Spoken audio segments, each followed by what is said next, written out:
Hello, everyone, and welcome to this week's episode. I have to tell you, I'm sitting here in my podcasting office, which is my regular office. And y'all know what a dog lover I am. So I have Sophie Rose, who was our 103rd rescue dog. She is an English setter, and she lounges in my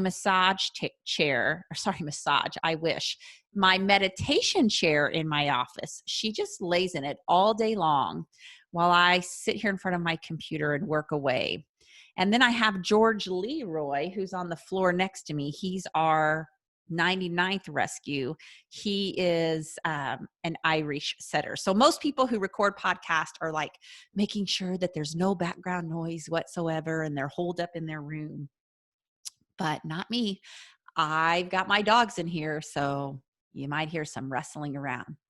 Today's topic is called the poison pen letter.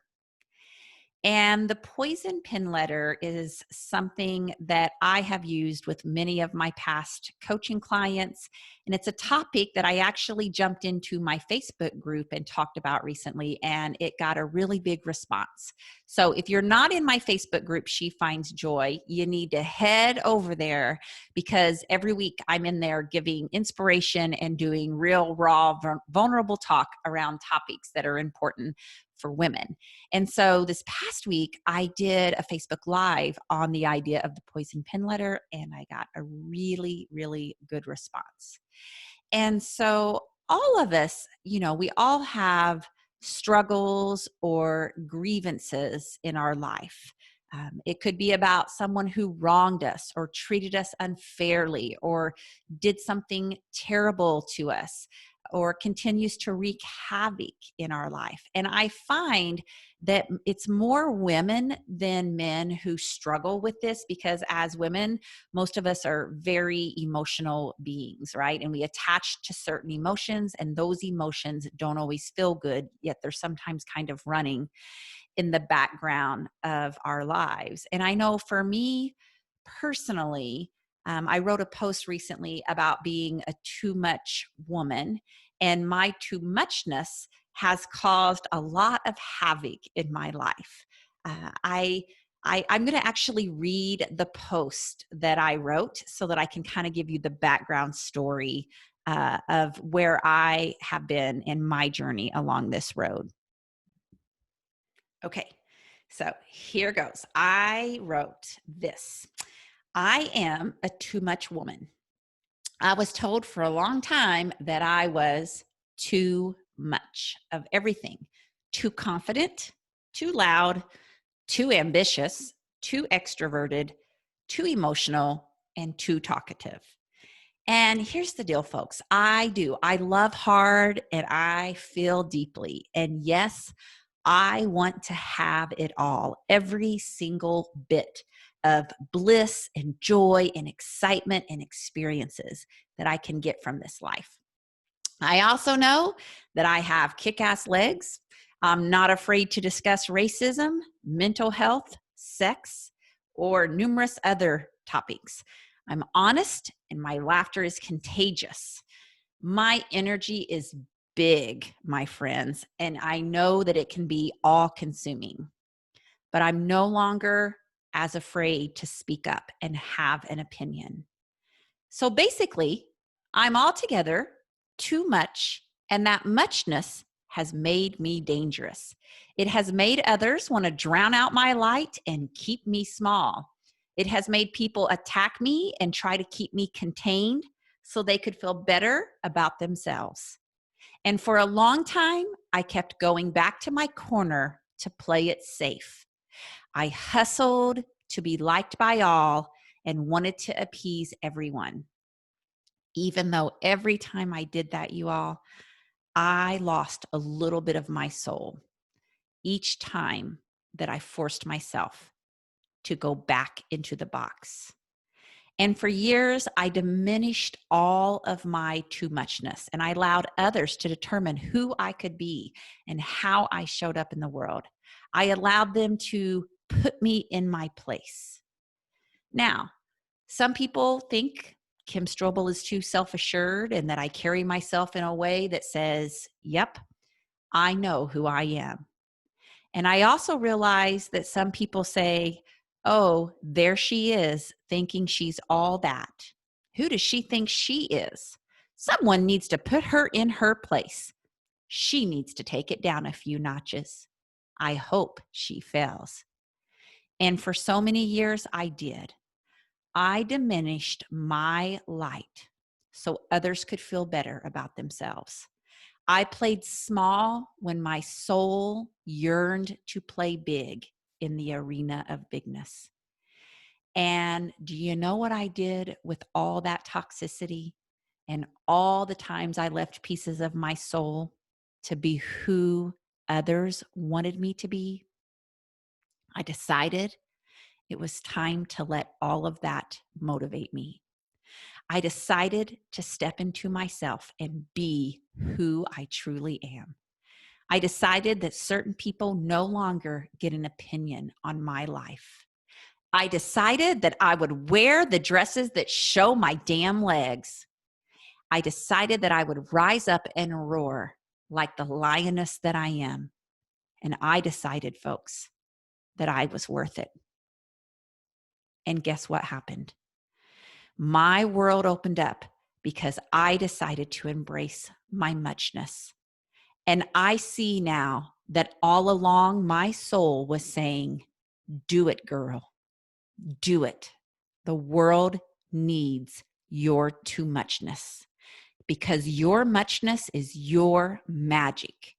It is time to quit shaming women for being big, bold, and brave, for wanting more out of life. Because even though I've been stoned multiple times with people's voices and venoms, and let me tell you, I really have. I will tell you all that every single time I rise, and I rise bigger and stronger and more self-assured than ever. So in this episode, I'm going to talk to you about how I have felt victimized and how I'm currently working on getting rid of some of that toxicity, because I am definitely a woman who has had the haters come after her. Oh my goodness, my friends.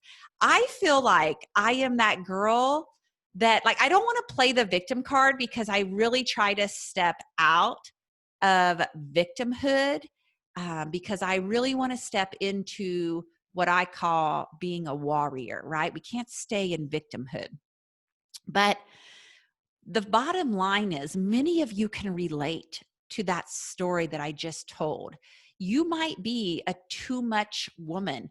You might be someone who has tried to walk the straight lane, who has tried to play by the rules of what everyone else wanted for them. And if you play by those rules, you're going to get less backlash. But if you decide not to play by those rules, you need to understand that people are going to come after you. And for me, and how my soul wants to show up, I'm just going to tell you that I definitely feel like I'm a woman who has endured a ton of controversy.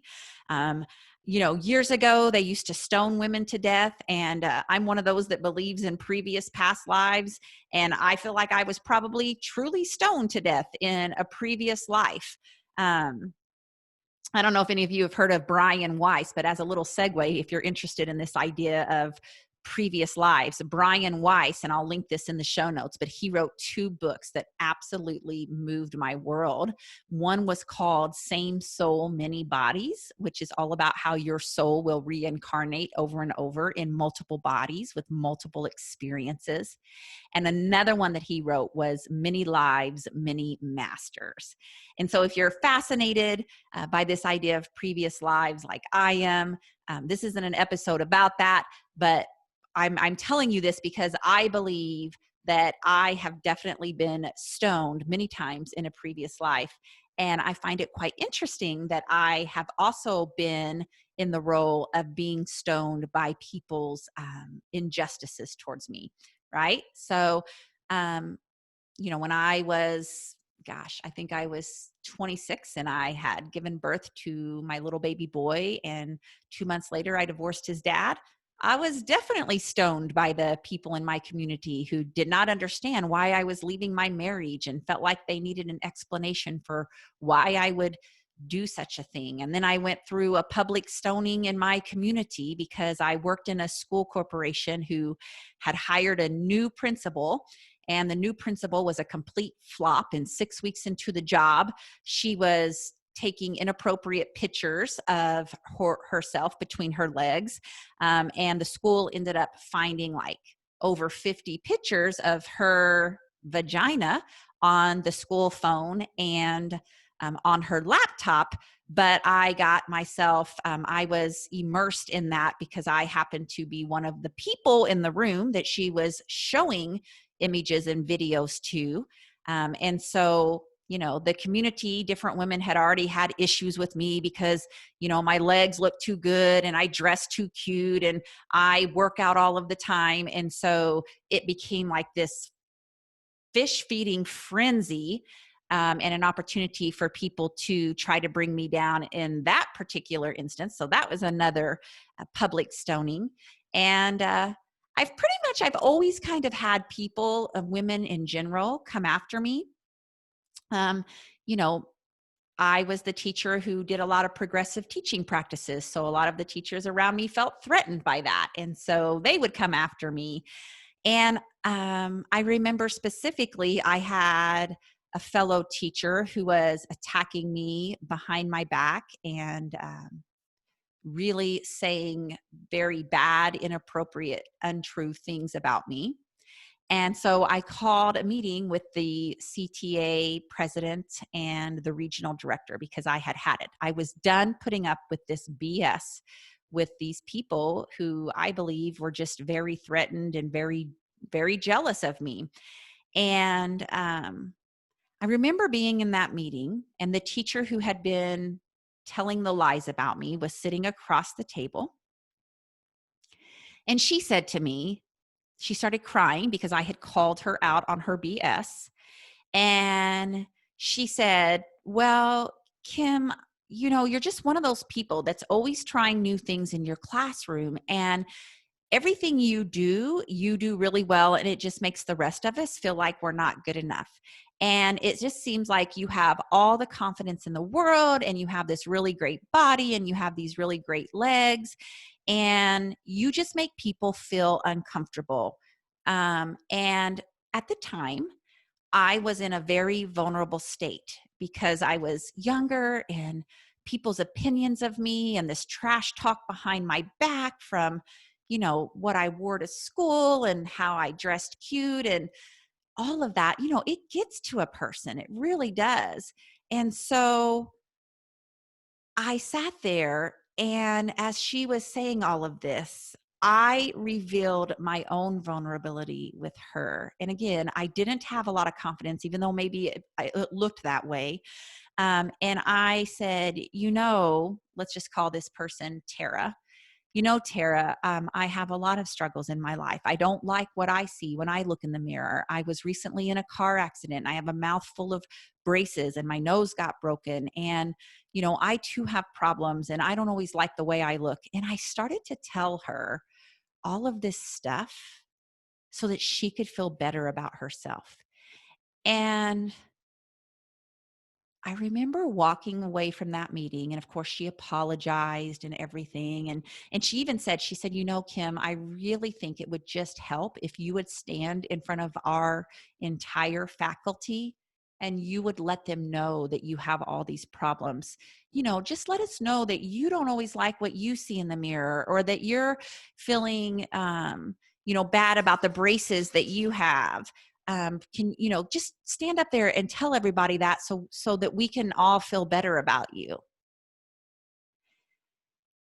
And you all, when she said that back to me, I was so pissed off, but I wasn't pissed off at her. I was pissed off at myself because I had, number one, revealed my vulnerabilities to a person who did not deserve to hear them. She was not trusted.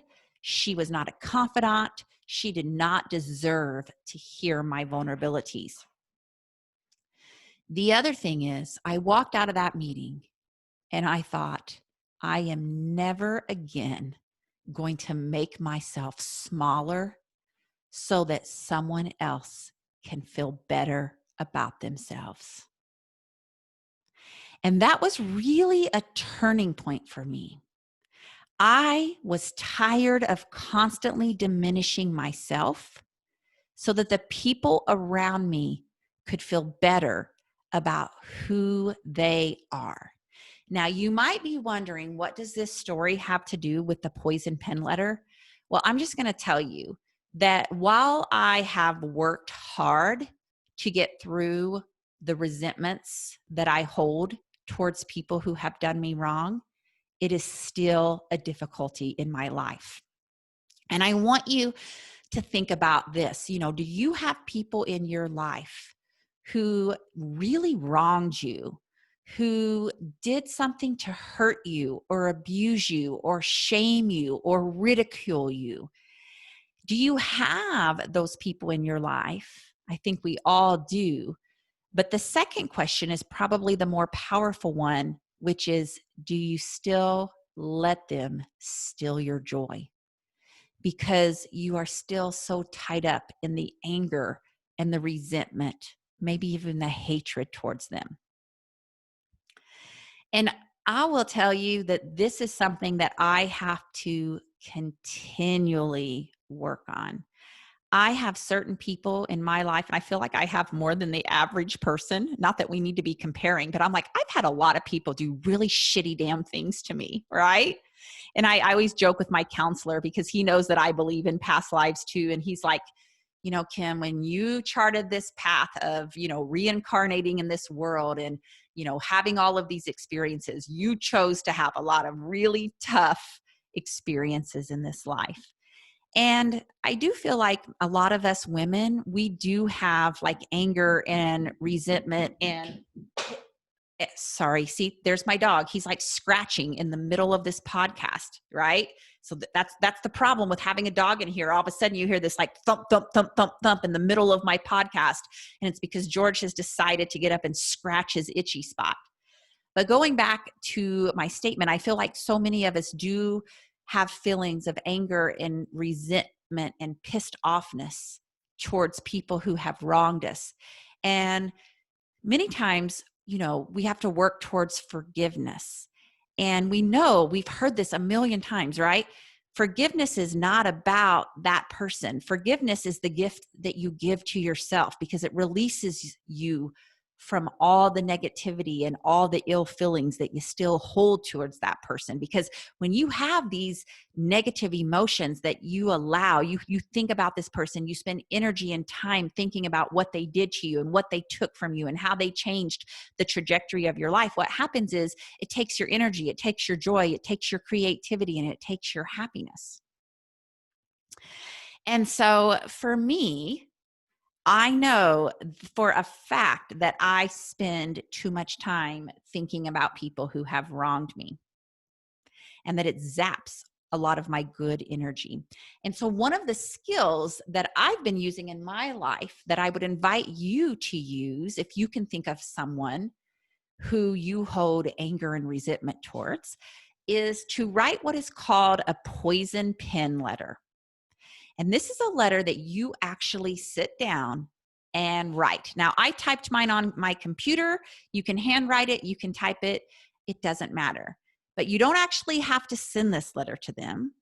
This is a letter that you're going to use to process all the pain, all the hurt, all the suffering, and all the resentment.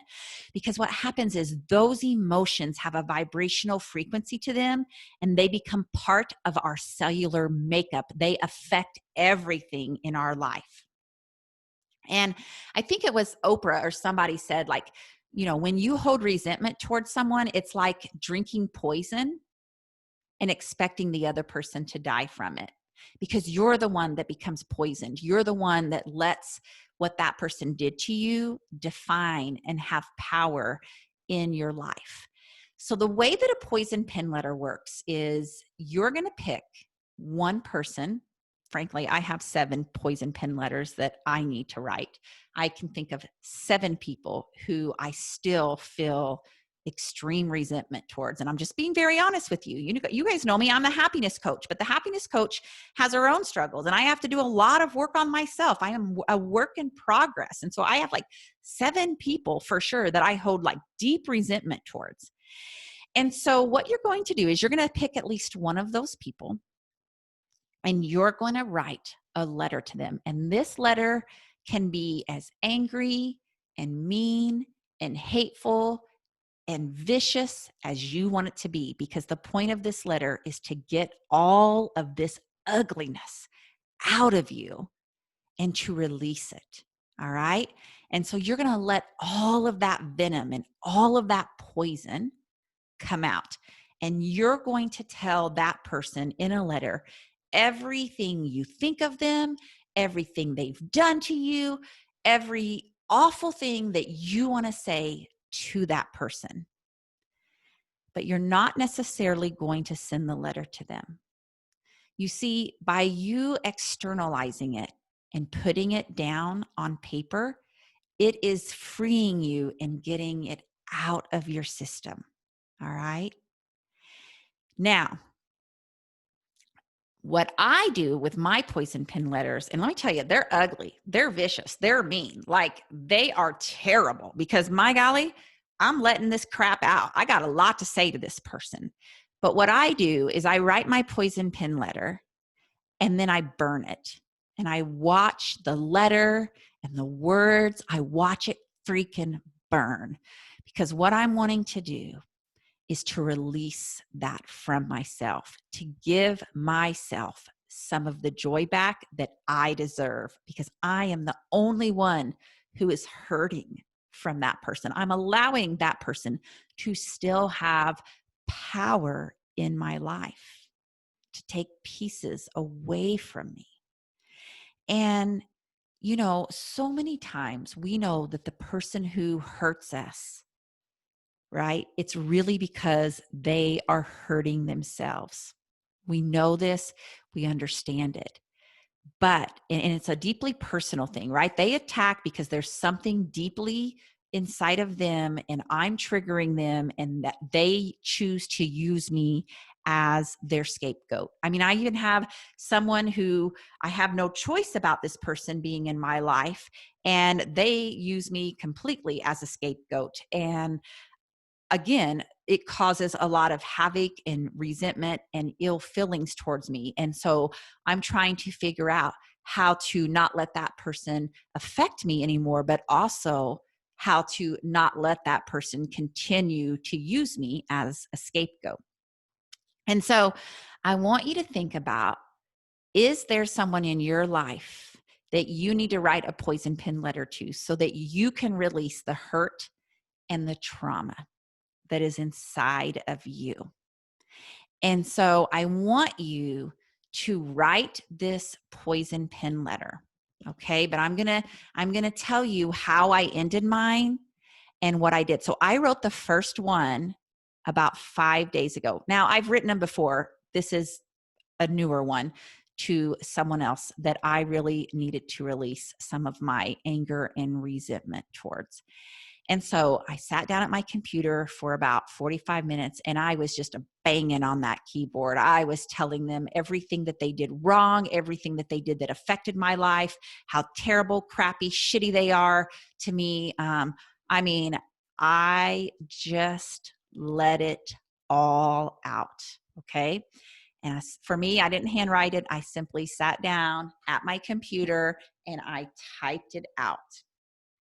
But at the end, I also reached out and I asked God for help in releasing it, because I have not been able to release this on my own. Like, I need spiritual guidance to help me finally rid myself of all of this. And so for me, I ended my letter by saying, I am releasing all of the bullshit and trauma you have caused me. I release myself from you. Your actions and you no longer get to have power in my life. Yes, you have caused me tremendous pain, suffering, damage, and heartache, but it's time for me to reclaim my joy when it comes to you. Today, I choose to let it go so I can heal myself. I release you. And I will actually copy and paste that and put it in the show notes in case you want to end your letter like that. But as I burned it, I actually repeated those words as I let it burn. And I really did ask God, help heal me, help me truly be able to release this. Help me to quit letting it have power over in my life.